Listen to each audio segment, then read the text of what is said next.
రైవాడ జలాశయం ఆధునికీకరణ పనులకు గ్రహణం పట్టింది. అదనపు ఆయకట్టు మాట ఎలా ఉన్నా ప్రస్తుత ఆయకట్టుకు నీరు అందడంలోనూ ఇబ్బందులు ఎదురవుతున్నాయి. ఫలితంగా అతిపెద్ద జలాశయం నేలచూపులు చూడాల్సిన పరిస్థితి నెలకొంది.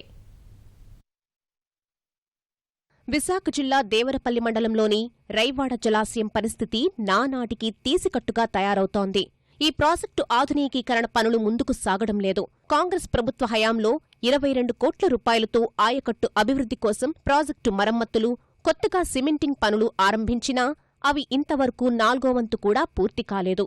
ఫలితంగా చాలా చోట్ల కాజ్వేలు కూరుకుపోయి నీటి ప్రవాహం తగ్గిపోయే స్థితి ఏర్పడింది. కాల్వలో నాచు కూడా విపరీతంగా పేరుకుపోయి సామర్థ్యంపై తీవ్ర ప్రభావం చూపుతోంది. ఇప్పుడు మనకి లైనింగ్ అయిపోయినట్లయితే వాటర్ సబ్సెంట్ గా మాకు అందుతుంది, కొసాయి కట్లుగా అందుతుంది. లేనప్పుడు ఈ మధ్యనే లీకేజ్ అయిపోయి చాలా వేస్ట్ అవుతుందండి. అంటే ఐకట్టుకే అంటే అదర్ ఐకట్టుకి వెళ్తుంది తప్ప మన పక్కన డైరెక్ట్ ఐకట్టుకి టైలాండ్ ఐకట్టుకి వెళ్ళడానికి కొద్దిగా ఇబ్బంది అవుతుంది. అది మధ్యలో 2006లో శాంక్షన్ చేశారు. అది మనకి తక్కువ అయింది, 20% మనకి వర్క్ అయింది. ఆ ఉన్న బ్యాలెన్స్ చాలా ఇంకా 70% వరకు మనకు ఉండిపోయిందండి.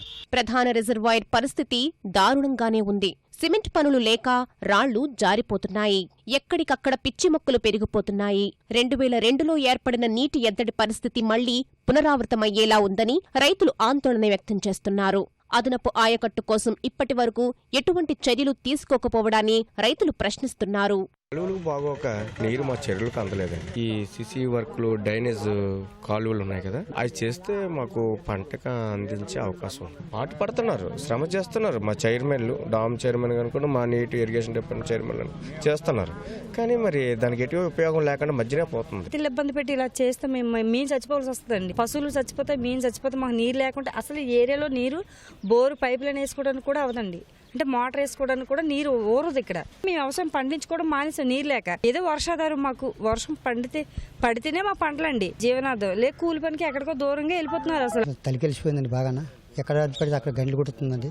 చెరువులు కూడా బాగోలేదండి. మన రామనాయుడు కూడా వచ్చి కొంచెం చెప్పినారండి. షెల్టర్ తీసుకుని ఆ కాలాలు బాగు చేస్తే మస్తు పంటలు పడితే అండి. లేకపోతే పంటలకు ఇబ్బంది అండి. ఎక్కడ పడితే అక్కడ గంటలు కొడుతాయండి. కాలాలు అభివృద్ధి చేసి పెడతారని మరి కోరుతున్నాం. విశాఖ ఉక్కు కర్మాగారానికి గోదావరి జలాల లభ్యత వల్ల కొంతవరకు రైవాడ జలాశయంపై ఒత్తిడి తగ్గుతుందని భావించినా కార్యాచరణలో మాత్రం సాధ్యం కావడం లేదని రైతుల వాదన. ఇప్పుడు